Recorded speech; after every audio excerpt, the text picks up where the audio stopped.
And okay, so who do we have on? Who did I miss? Hey, Frank. Okay, good morning, guys.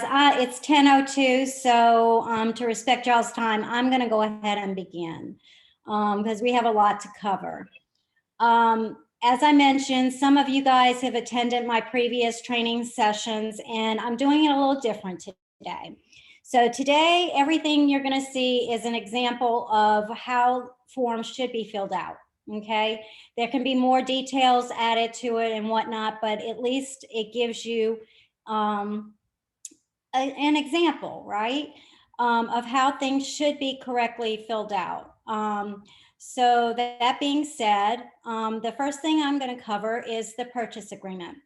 So this was one of the purchase agreements that it actually is a contract. It was one of my listings that I had. As you can see on the top part, is the brokerage information. It's very important that we fill this out to the best of our ability. As you can see right here where it says delivered to the designated agent, I said email, or the buyer put email to agent in the date, okay? Then when I received it, I actually printed it out mainly because my clients were not technology savvy, so they preferred it in writing. So I printed it out. So I signed it when I received it. So and I put Thursday, May 6th at 5:30 p.m. Okay, so you need to make sure that when you are doing this, and I will tell you, a lot of agents have gotten laxed on this, myself included, but I am trying very hard to be compliant with all of that. And I will tell you, our office is getting very, you know, wanting to make sure that they are compliant as well. And they may ask you if you don't have this filled out, if you represent the buyer or the seller, and you do not have it filled out, they may send it back to you and ask you to get it signed. Okay. So on the buy side, you're sending the offer to the selling agent, the seller's agent. And so you need to fill out this part where you're delivering it and how you're doing it. You can put email to agent. I would recommend the email address be put on there. But I think that was sufficient, in the date. Okay. And then again, the listing agent, when they receive the offer, should be signing off either electronic or in person, your signature, the day, the date, time received. Going down, you can see the date on line 3 is the date that the contract, the purchase agreement was actually written. Then you have your property description. So 5 through 19 is going to deal with the property, okay? The first 5 through 9 deals with the description, municipal address, the street address, and your legal description. The legal description can be found in Realist under, and it actually says on there, the tax documents. And so you can kind of cut and paste on there and put the legal description here if it's not already on the listing. The agent did not put anything on line 9. It should have been put on there, the lot size. If the lot size was not available on the taxes, then you should put as per title. You should not have any blanks on the form. Okay, so that should have had something there. The rest of it deals, 10 through 19 deals basically with everything that is attached to the house that should remain unless there's specific notations where the seller says that they are removing something. So it could be if they have speakers, surround sound, window treatments, antennas, all of that, anything that's attached to the house needs to stay. Okay. Line 20 through 22, the market we're in, they didn't ask for anything. And this was a rental property, so they probably weren't sure what belonged at the time, even though I'm sure I said it, but the things that stayed, the stove stayed, but the refrigerator did not. So the agent thought to be competitive, she put not applicable, N/A. However, when you're writing an offer, you need to make sure if the refrigerator, the stove, or the range, microwave, anything that the buyers want to remain, even if the stove is there and it is attached, it's not a movable item, or even if it is a movable item, the stove is supposed to stay.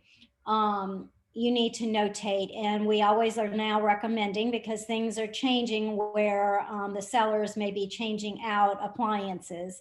So just notate in there, appliances as viewed, as when we viewed the property to remain. The lines 23 through 27 discusses the items that are not going to be, that you do not wish to remain. So if there's, a lot of clutter in the garage, you may want to notate in there, have all the, belongings removed out of the garage prior to active sale. Again, don't leave it blank. Put N/A if you're not asking for anything. If you can see down at the bottom, again, part of it was done electronically, and then the seller's part was done in person. So it should all be initialed, okay? When you go on to page 2, you can see that the date is automatically populated because of the way the buyer agent filled it out on Instanet. And some of you are familiar with that process within Matrix Instanet. If not, we can go through another training session.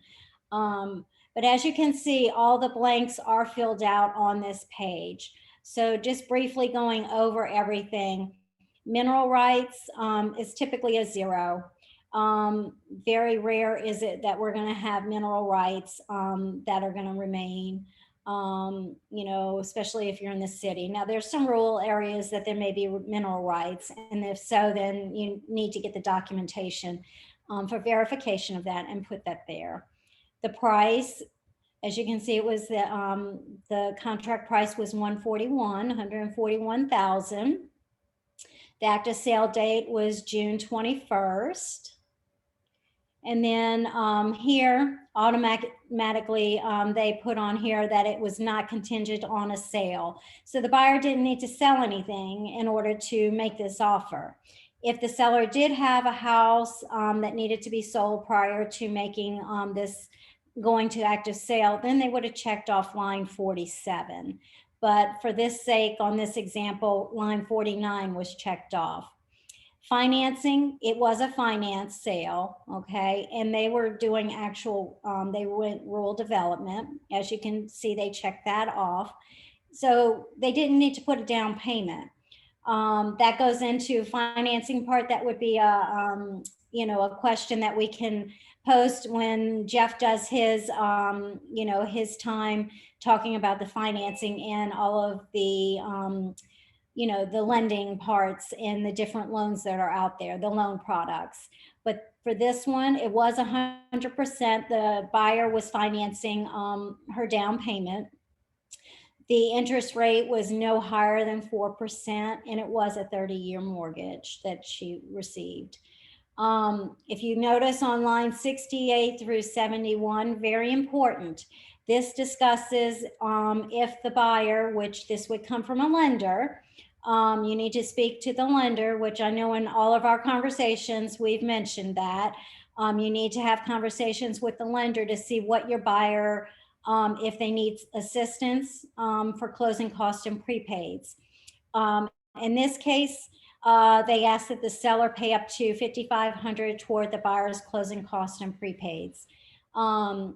And we agreed to that, okay? So that's on there. And then line 72 through 85 deals with once the purchase agreement is accepted, you have so many days to get a letter of intent to proceed from the lender, stating that the buyer has actually begun the application process.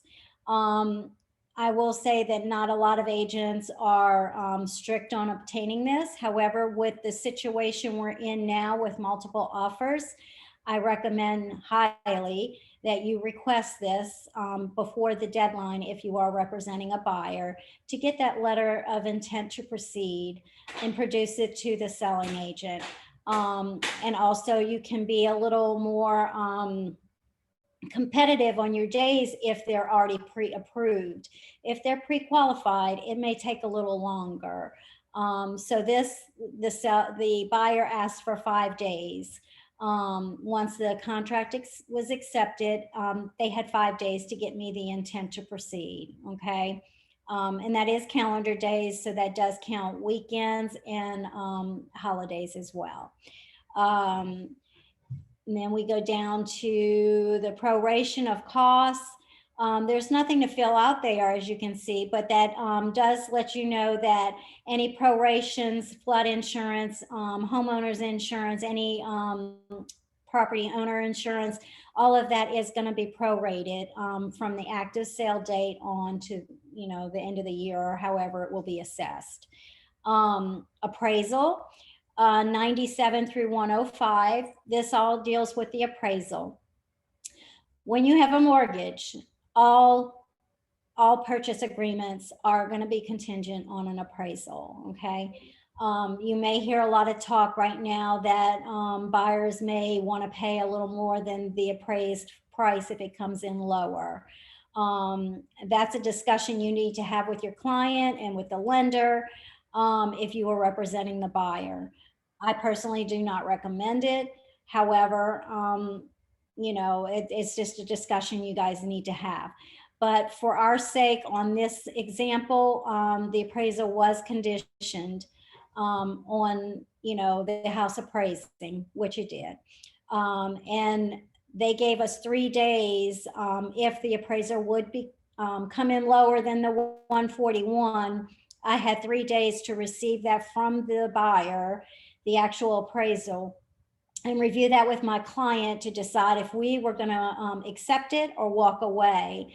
And this 3 days was the days I had with my client as the seller's agent to have that discussion. 107 through 113 discusses the deposit. Again, this is a very important thing right now in our multiple offer situation. Sometimes if your client can if they're going FHA, or that they're going to be putting a down payment on a home, you might want to recommend, because of our situation right now, of putting a higher amount on a down payment. However, this client was going rural development and financing everything. So they put $1,000 as a deposit and said that it would be issued by check, and the listing broker, which is the seller agent, would be holding it. So Keller Williams did hold the check. Okay. And that check is cashed, and it is put into Keller Williams escrow account until like 1 or 2 days before closing. Again, the amount, you can use it to your discretion, but typical, the norm is $1,000. Okay. We did not hold it with a third party, so we did not need to ask, and have that signed. Okay. And again, you can see everything was initialed, the address populated up on the top. The return of the deposit and leases and assessments, there's nothing to fill out there. Just be sure you read, and if we need to go into depth on that, I will. Just for time's sake, basically, the buyer has due diligence period where they can back out of this contract and get their deposit back. If their financing does not falls through and they do not obtain financing, they can get their deposit back. Okay. If the seller, if there's issues with the septic, if there's a septic system or well water, the seller can, if they choose not to repair it, the buyer can then again terminate the contract and get their deposit back. Leases and special assessments, that did not apply to this particular situation because it was being sold as a single family and it was going to be owner occupied. If it was to be an investment, as my seller had it as an investment, and if it were to continue as an investment, at that point, within 5 calendar days of acceptance of this contract, the seller would need to get the leases to the buyer for review. Again, this did not apply. Line 156 to 159 should have been checked. It was not. It was not a new home construction. So that's what would have should have been checked. It looked like they had boxes there to do it in, and maybe it just didn't populate. Okay, so now we're going to kind of roll down to part of 4, and then I'm going to scroll to page 5. This one line 161 through 180, or actually, I'm sorry, I'm going to go down to 200. So 161 to 200 all deals with your due diligence, okay? This is you'll hear us talking about your due diligence period.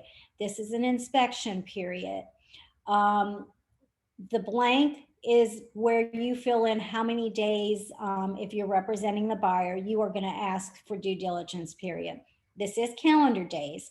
So make sure when you're discussing this with your client that you're looking at weekends, if there's any holidays falling in, you want to make sure that you're accounting for that, because a holiday, you're not going to be able to get an inspector in all likelihood. Weekends, most inspectors do not work weekends. So take that into account when you're counting your days to make sure that you're giving yourself enough time to find an inspector.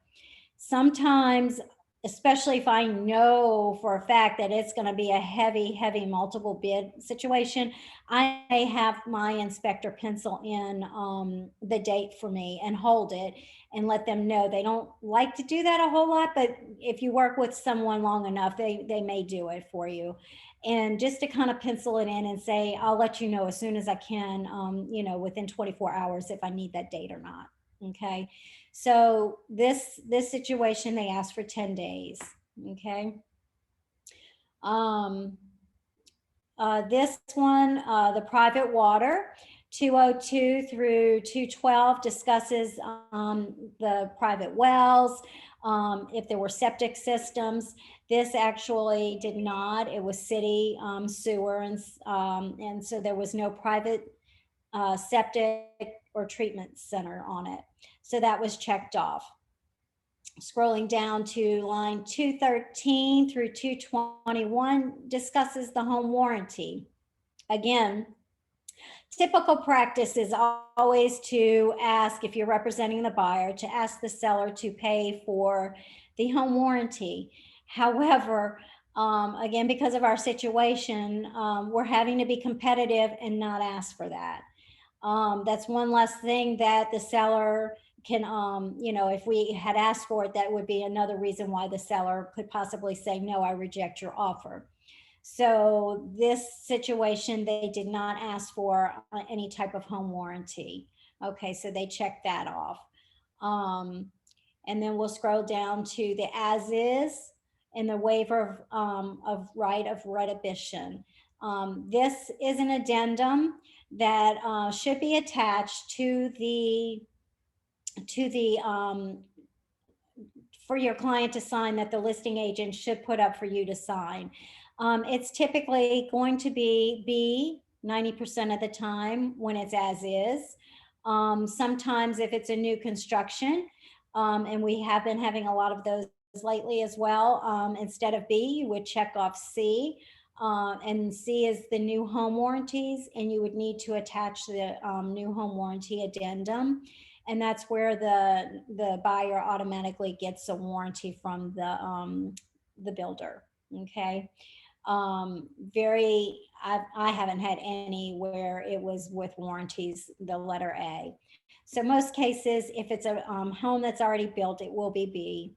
And then you will also have that addendum that is required with compliance from our office to make sure that that is signed and attached. Okay. So, and what I'm talking about on compliance is uploading all of our documents for the broker to review and make sure that we have all the forms that we need to retain at our office for the 5 years, okay?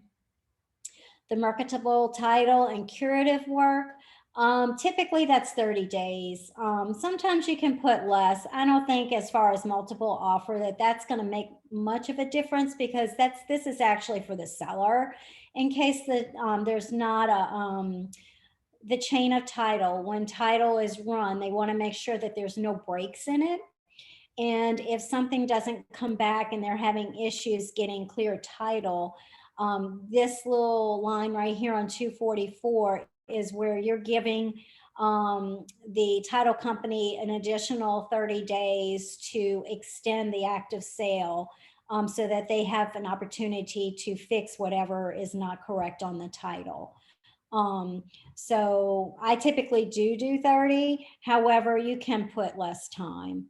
The final walkthrough, there's nothing to fill out there, but that's where you're 5 days prior to active sale, you have to go and inspect the home.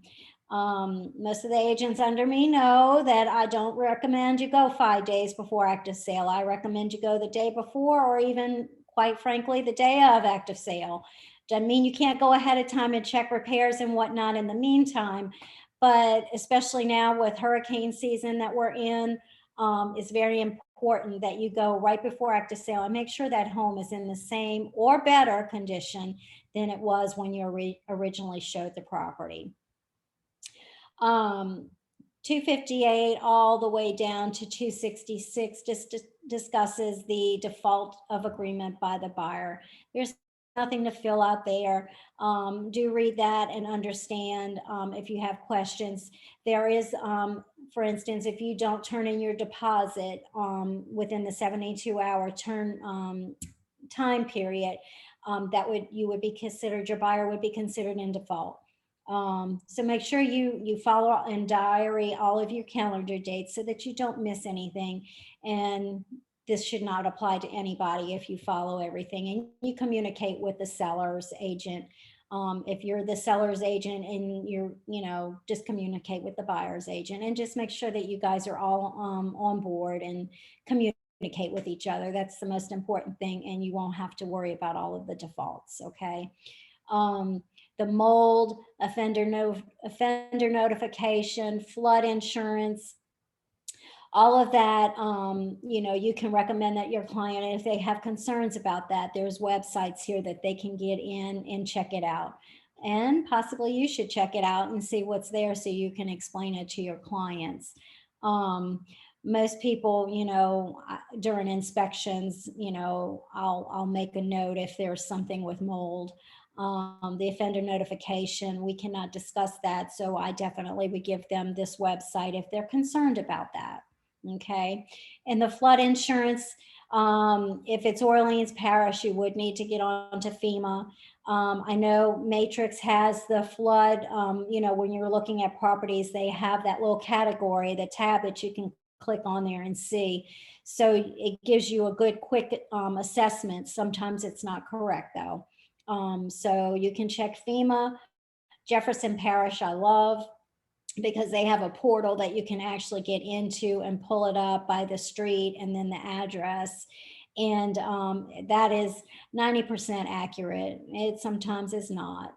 So the best practice is look it up, do your research prior to showing if you're representing the buyer. And then when you're ready to make an offer, then call that insurance person that you may be using and have them check it, because ultimately that's who will have that information. Okay. Choice of law. We're in the state of Louisiana, so that's what we interpret our rules and regulations through. Deadlines. All calendar days as used in this agreement will end at 11:59 p.m. in Louisiana, unless we stipulate on the purchase agreement a certain time that it would expire. And I'll show you that in a few minutes.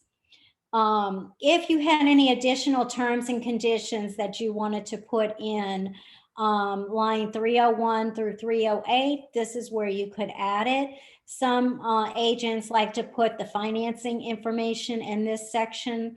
I personally like it in the financing section, so that way it's there. It won't get overlooked by the title company. It won't get overlooked by the appraiser.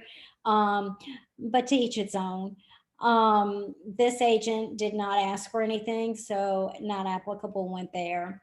309 through 327 all deals with the rules of us as agents and brokers, okay? Basically, we're there kind of as a mediary between the buyer and the seller, and we represent them to the best of our ability.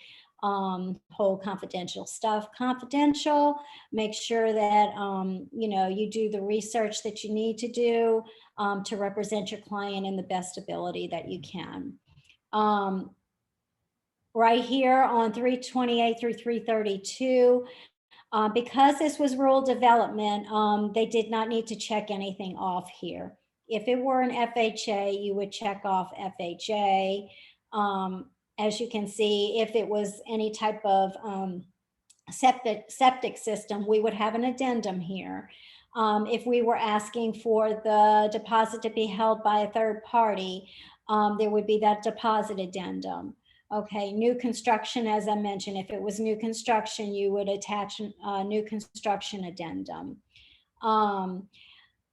Singular, plural use, if it's a plural, you know, more than one person on the purchase agreement, it's still going to be singular, buyer or seller, okay? The acceptance of this is, it is an agreement. Once it's signed, it is considered a contract. It can be, you know, electronic transmission, and that would be considered an original document. Notices and communications. If you scroll down to line 9 here, as you can see, the buyer's agent put her information here, and then she checked off for myself to receive information, and she put my email address here as well. And that just basically says that we, the buyer and the seller agree to us as agents receiving that information and then relaying it to our clients in turn. Again, once this is signed, it is a legal and binding contract.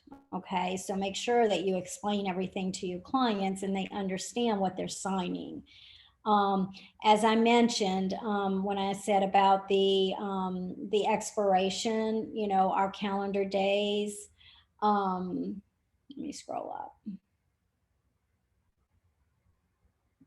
The deadlines, okay, line 297 and 299. If it does not say a date, a specific time, I'm sorry, then it is 11:59 p.m. However, this is where the expiration of the offer, we actually have that it was going to expire May 7th at 11 a.m. So this supersedes the expiration deadline on the line 297. Very important that you make sure that you have client sign, date, and time stamp. This was done electronically. 390 is stating that I received this offer at 5:30 and I received it May 6th, okay? And I presented it to my client, the seller. And then my client actually accepted the offer and she signed, dated it, and time stamped it. So there was no counter offer on this one. Okay, so that is the purchase agreement. Any questions before I go to the next? Yes. Now I'm gonna kind of backtrack in order a little bit. As far as like the expiration of the offer and it being irrevocable, could you? Now I know that in Louisiana that's the law, but I know if you put it in writing to be revocable, would you have to have an addenda for that? I would say yes. And, you know, I usually, if you're gonna, and you're talking about the offer itself. Yeah. Well, I'm just saying like because I know in others other states they typically say that most of the offers are revocable, but Louisiana is different. But just as far as like, Yeah, they so I say would, to I make would it, say that you need that- to have something in the purchase agreement. Maybe it could be in the additional comments, or you attach an addendum okay, and say that. But most of it, I would just follow this agreement, so there's no misunderstanding. right, right. Okay. And what was I think I wanted to ask about like the deposit. Now I know I don't try not to get it confusing. What I know there's the difference between the regular deposit and the earnest money deposit. I mean, like, what is the major thing? No, that's one and the same. The earnest money deposit is the good faith deposit. So it's the same. It's basically just stating that you are going to put an escrow deposit, earnest money. They just have different terms for it. The earnest money deposit is put down as good faith, and then that is given as a credit to the buyer at closing. So that check is reissued at, we actually have to request that check from Jana if we deposit in our Keller Williams escrow account, and it's made out to the buyer, and then they are given credit for that at the closing.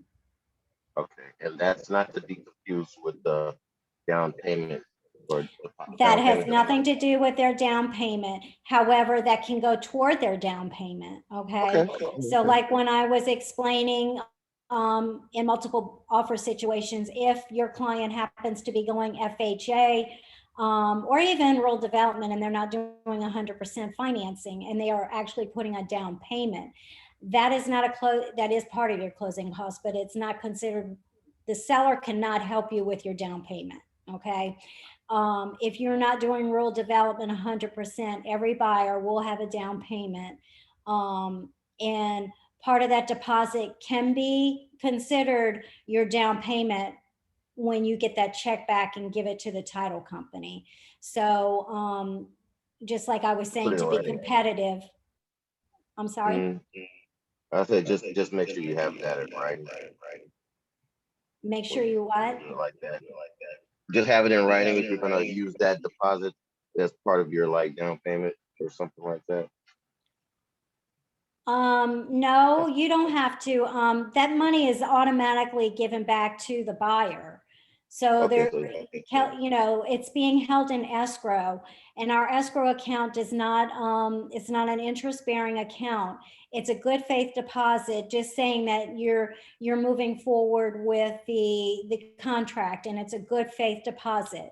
And then that is given back right prior to active sale and is made out to the buyer. And if the lender will tell them, you need to give that to we always, us as the listing agent, we automatically give it to the title agency that is doing the active sale. And at that point, they know if that has to be considered part of their down payment and part of giving credit to them for their closing costs and prepaids.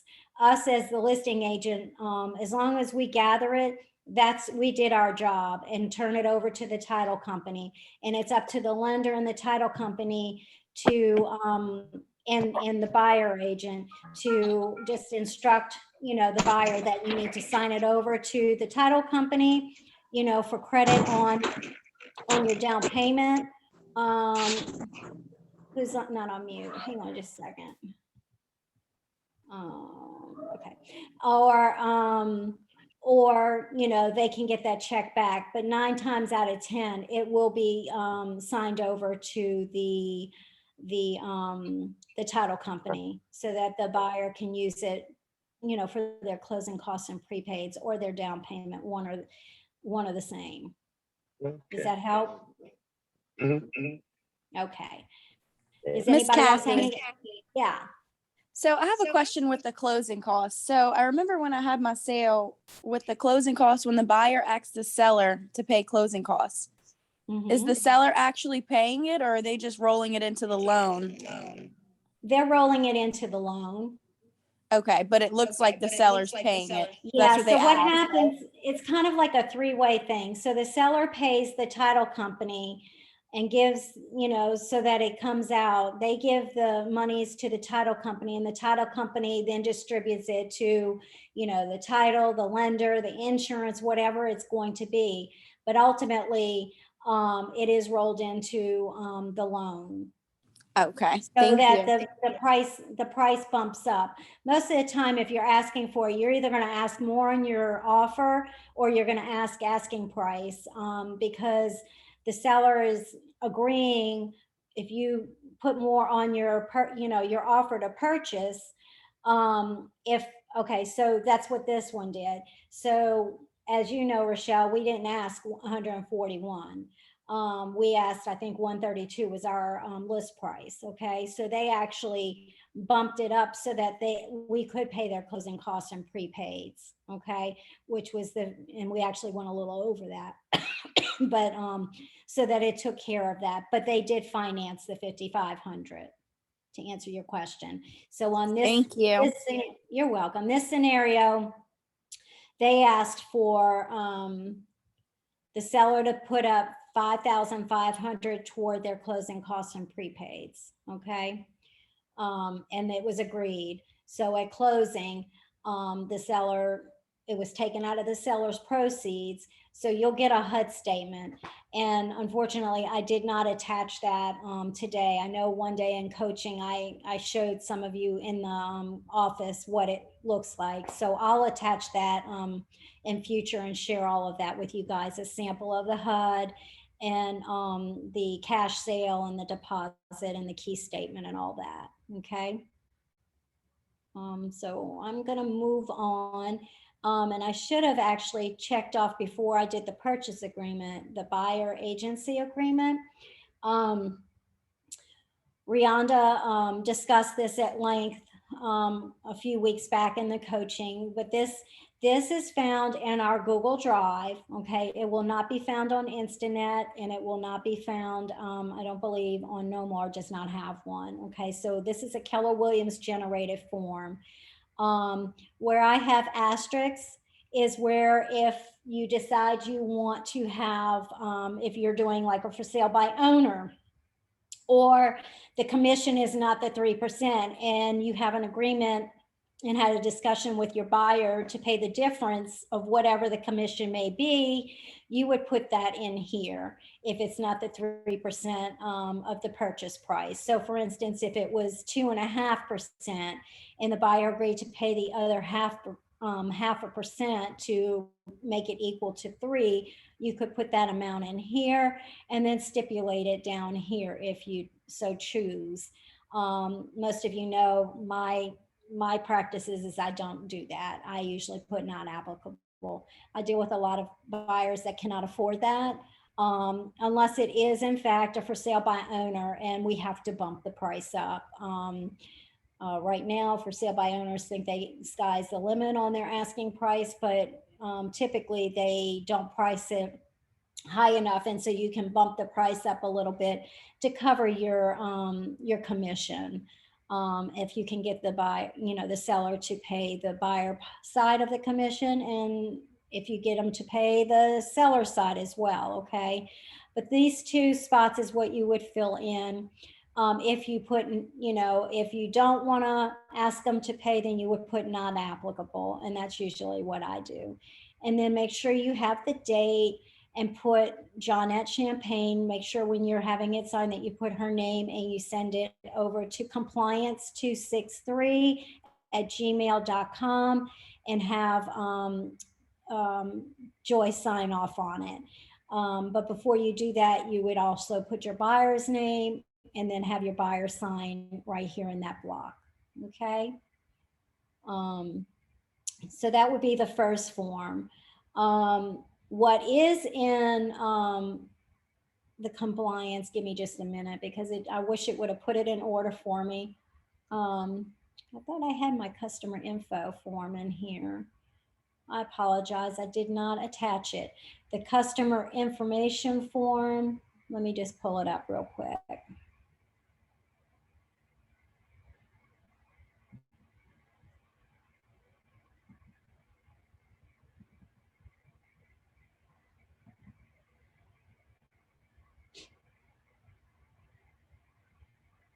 Okay. This is a form. Can you guys see my screen? This is the LREC, and this would be found on Instinet under agency forms. So this is a form that is required. If your client refuses to sign it, then you just write on there refused. But most of your clients will agree, and it just goes into detail on the designated agency and the dual agency if you're representing both the buyer and the seller, and our responsibilities as an agent.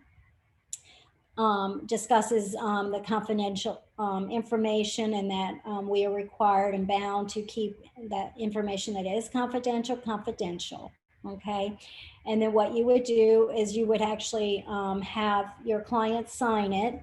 You would sign it as well, and make sure you date both of them, okay? And then you can save it for within the command for our compliance check, because it is required.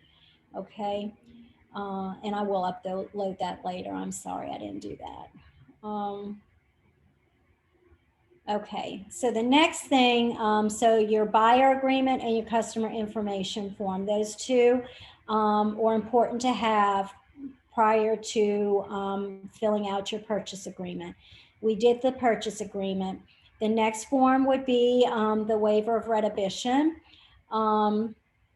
That would be the form, like I said, that the seller's agent would have their client sign and attach in the documents on the MLS.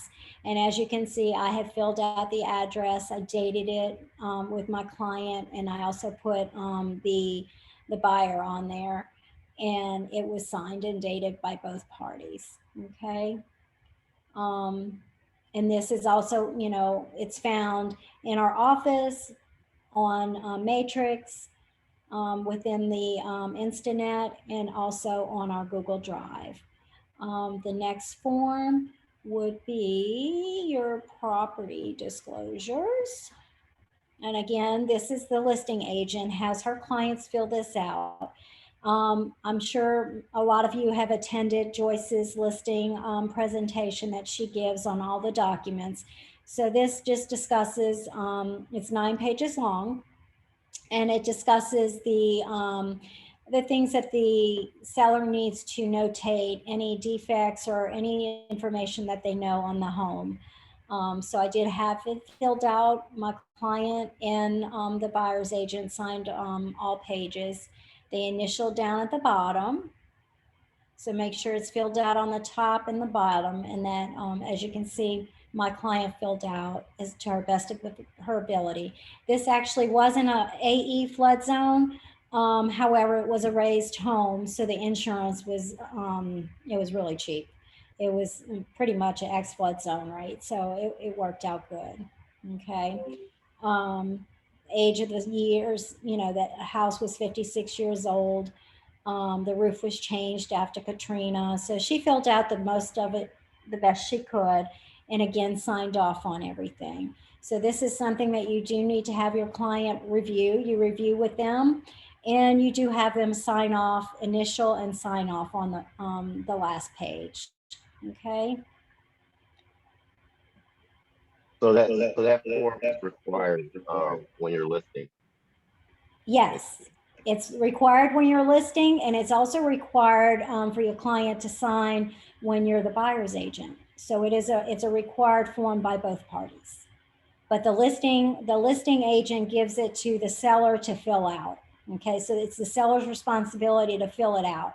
Now, sometimes there may be, there was an exemption part on there where if the seller is exempt from filling it out, it could be a succession that it was transferred over and the seller does not know anything about the house. However, sometimes in succession, the heirs do know stuff about the house. So I always say, if you know, fill it out to cover yourself, you know, so that if anything does come back, you've been honest and upfront about it. Okay. The next form would be the lead-based paint. And this is a different house, okay? I go ahead and fill this out. It was a Target house sale. This is the address here. You can see that the seller initialed off, that they didn't have any knowledge of any of the lead-based paint, and they did not have any reports. So they checked off the boxes that applied to them and they initialed. And then the buyer, well, the buyer actually initialed everywhere, but they received the 10-day calendar opportunity to do any type of inspections that they wish to do if they opted to have the lead-based paint inspection done. And then the agent initialed here, which was myself, and the seller signed off, and the buyer signed, and the buyer's agent signed off and dated it. Okay, so you do need to make sure that all parties sign. If they don't, it will come back. Okay. Okay, so we covered the lead-based paint, so that is a disclosure. The property disclosure, that's also a disclosure. And the waiver, we've covered the 3 disclosures that are all required to have signed. Now, if it's a new home, it would not be required. If it was built after 1978, you are not required to have the lead-based paint. I typically, unless it's new construction, I typically have everybody sign off on it, okay? So those are the forms that you have. Now, if there is a counter in the agreement that we just went over, say that my client didn't accept it at 141 and they needed to counter, this is another property that I had a counter offer on. You pull up the form counter offer, and this is in our Instanet on the Matrix. It is in our forms file at the desk, and it's also on their Google Drive. So you would just upload it and fill out the appropriate date. So line 1, as you can see, it was dated at 7 p.m. and I put the date of the offer, and the actual purchase agreement was dated May 12th. Okay, and then the property address, and then the buyers are listed here, and I cut and pasted well, actually, I think the seller actually countered to us. So that was put in there. So what they referenced, it was new construction. So there was another counter. So it just says that all items stated in the counter offer of May 13th are accepted by buyer. And then I added that the seller or the builder agreed to cut a tree down and grind and remove the stump from the front of the home. There was a big, huge tree. I mean, like 3 feet from the home. And you guys know, if not, you will know that if it's a foundation and it's a big oak tree, that tree's going to get bigger and bigger. Those roots are going to get longer and longer. And from 3 foot from the house, it's going to go underneath that slab. So we went ahead and requested that that tree be cut. The stump has not been ground yet, but it has been cut. So at least they're on the right track. This down here on line 28 is where you give your counter expiration date. So it was May 15th at 6 p.m. and my clients electronically had signed off, and it was accepted by the seller. Okay, and they put the time and the date. Okay, so that's what a counter offer looks like. Now, if it were an active sale date, you would list the reference, the line number. So an active sale date would be line 38, or you could do, I think, line 36 through 38 and put, you know, the active sale is going to be on such and such a date if it changes, okay, or you don't want that date. Any of the counter offers, if it references a specific line within the purchase agreement, you would actually list the line here and state what the counter is going to be. Okay, any questions on that? Okay, let's see, let me see, I got an amendment. Okay, so here's an amendment to the Louisiana agreement to buy or sell. So if you're amending anything on the purchase agreement, you always use the amendment form. The addendum comes into play if it's something that's being attached in addition to the the purchase agreement. And I do not have an addendum attached, but the amendment is we pull up the date that you're actually amending the contract. Okay, so the amendment date was June 11th. And as you can see, the agreement to buy or sell was May 10th. Okay, and the purchaser's name is here, and this was the seller. And then we put the property address, which it happened to be on 2128 Hyde Park in Harvey. And what I did was I changed line 38. We needed to extend the active sale date. So I put line 38 and I said active sale to be on or before June 16th, meaning if we got the clear to close, we had something with the lender was taking forever. So if we have something to where they can close before the 16th, we have the verbiage in here on or before. So if we could close on the 15th, we would. If not, we close on the 16th. Okay. And then both buyer and seller did sign off on it. Okay. And then make sure you put the selling agent, which is the buyer, and the listing agent's name on the form as well. Okay. Any questions on that? Okay. Let me check the notes real quick, the chat box. Oh, Johnette's email address is, it's compliance, I'll type it, compliance263@gmail.com. Okay. All right. Okay, so the next thing, after you get your accepted agreement, which is called a contract, you have your due diligence period, remember? And on ours, it was, I believe in this offer, it was actually 10 days. So they went through their inspection period, and the inspector found things that, and this is a different property. I'm sorry, I pulled different things that had changes or would help our situation. So the buyer, after you have your inspection, you fill out whether you want changes or repairs to be done or not. You need to have this property inspection response filled out and signed. Okay. So the form is in Instanet. It's on the, in our binder in the office, and it is in our forms file, and it's called a property inspection response. So on line 1, I put the property address, and it was 1517 Orchid Drive, and the purchase agreement date was 11/9/2020.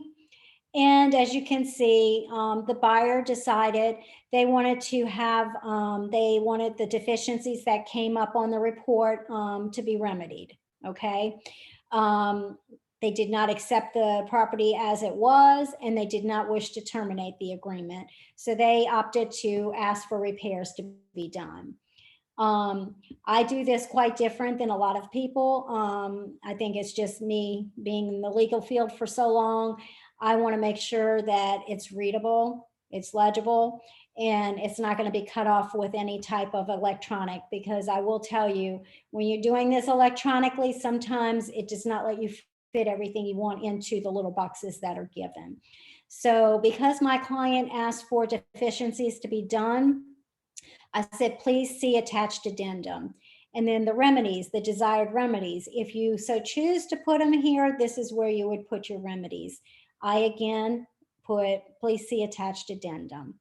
And then the latter, it's 72 hours. Once you send this, the seller has 72 hours to respond, and you put the date and when that time begins. So November 24th of 2020 at 10 a.m. is when their due diligence 72 hour to either agree, disagree, say they're going to make some repairs, not, or just reject and not make any repairs. They had 72 hours to make that decision. So I'm going to show you how it looks completed. Okay. The buyer signed on line 35, dated and time stamped it. Okay. Then we submitted it to the seller. The seller had their 72 hours to agree.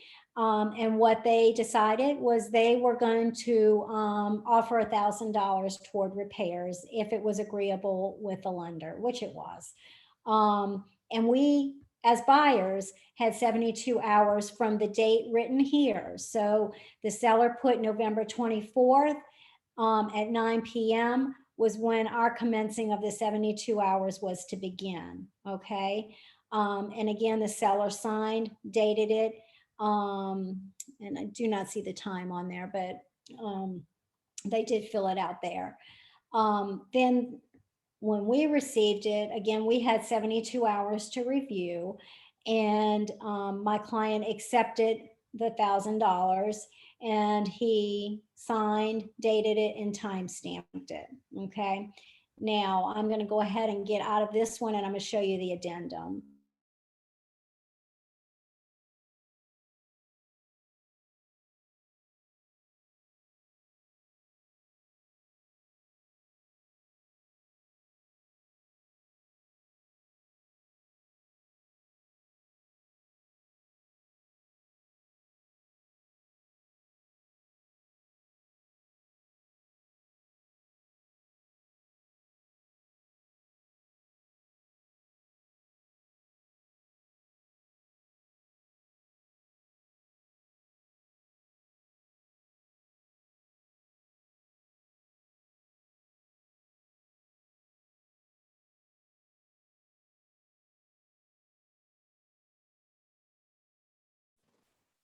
I think she disconnected herself.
Sorry about that.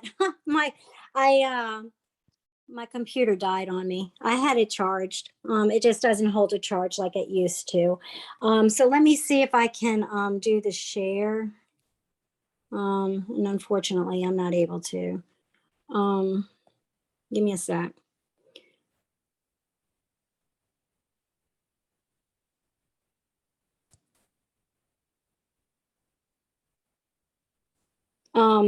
So can y'all hear me? Yeah. Okay, so I guess what I'm gonna have to do is just send it as an attachment, unless my computer gets enough juice in the next couple of minutes where I can get back on. So what I did was what I normally do on, oh, Oh, I think it worked. Hang on a sec. Let me get back on Zoom.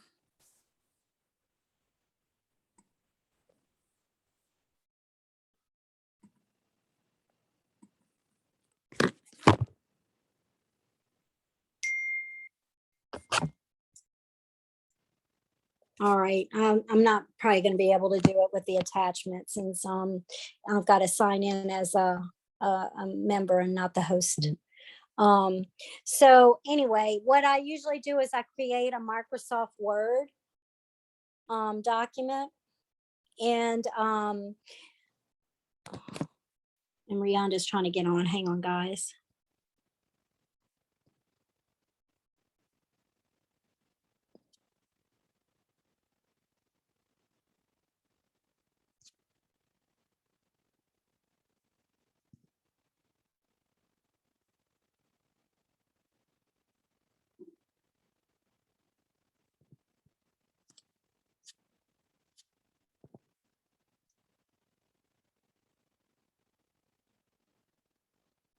Okay. So what I normally do is I create a Microsoft Word document, put addendum to the inspection response form, dated such and such a date. And then I list on the report any of the deficiencies my client wishes to go ahead and ask that it paired. So I listed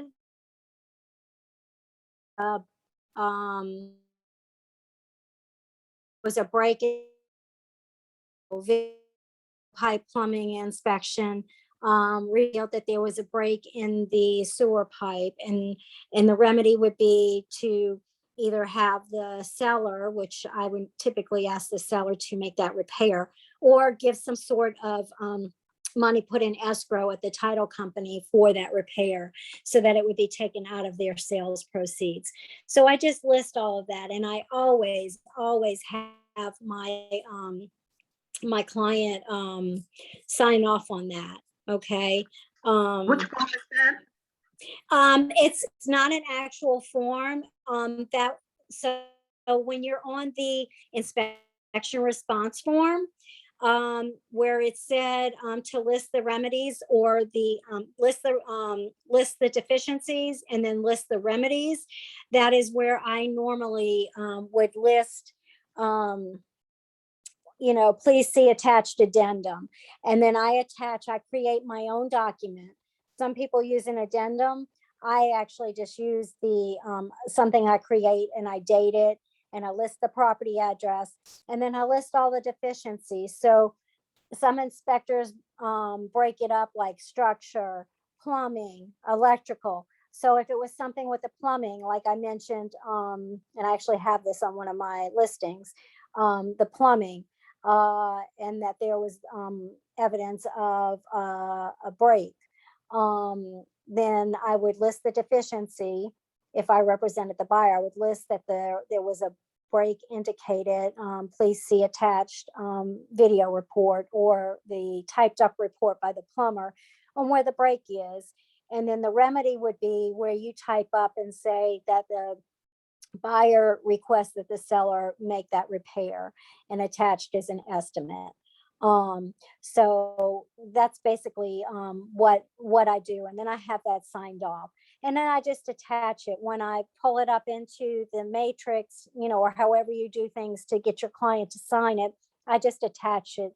So the inspection response, and then I upload the addendum, and then it's all saved, and I store it in my in command for compliance. Okay, so I'm sorry, because I stopped you. Would you say again the way that you would word that with the title company to hold it in escrow? Oh, so on the inspection response, it says on that form that if the lender allows, the seller can give monetary amount. Now, if that monetary amount is going to be paid out to a vendor, you have to get agreement, and it also depends on the type of financing that your buyer has. For instance, if it's an FHA or something, I think they can only do 1% or up. It's like no more than $5,000 or something that can be held in escrow. So if you are going to ask, you need to call the title company and ask their recommendation on how to have it done. If you're not going to put it in escrow, you can ask that the seller submit an invoice, give that to the title company. So if it's a plumber, get an invoice from the plumber showing what it's going to cost for that repair, say $5,000. Submit that invoice to the title company, and what they will do is they will take that $5,000 out of the sales proceeds on the sales proceeds out of the seller's sales proceeds. So it'll be on the HUD statement. And then the title company will have a check issued out to the the vendor. Does that help? Yes, a lot, thanks. You're welcome. Again, guys, that completes it. I know I went about 7 minutes over, and I apologize for that.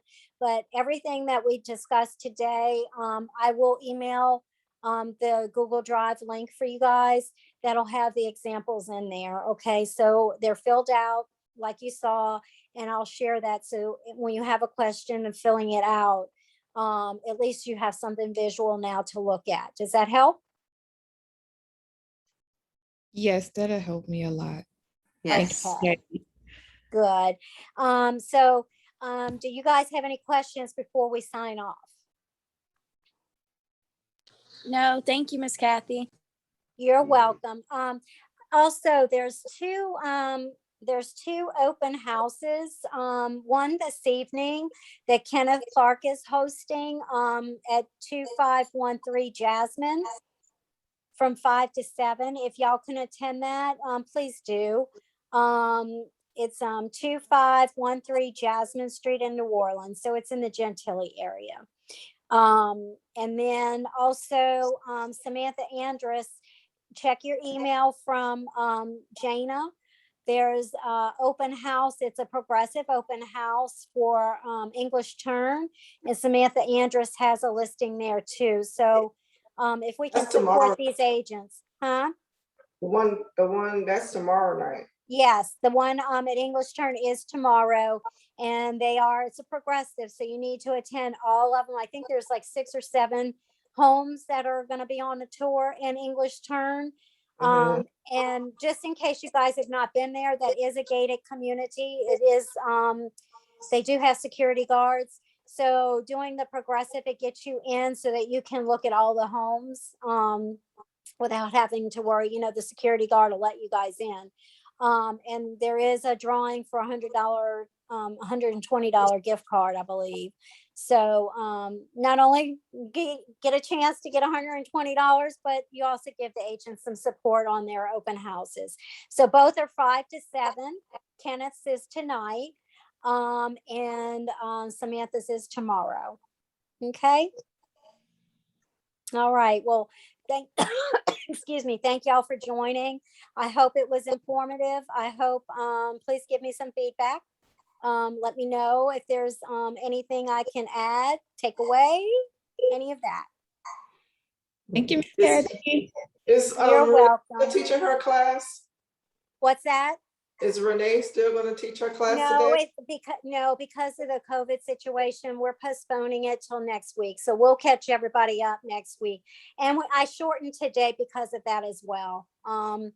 So you guys take advantage of the extra hour. That's not, with coaching, if you're in the coaching program, and go do some lead gen. You guys wish me luck. I got a listing appointment this afternoon. Well, good luck. Good luck.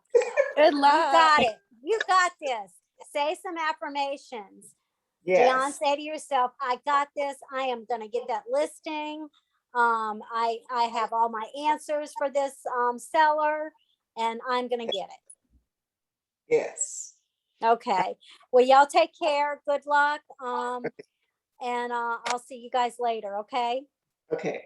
All right. Bye-bye. Bye.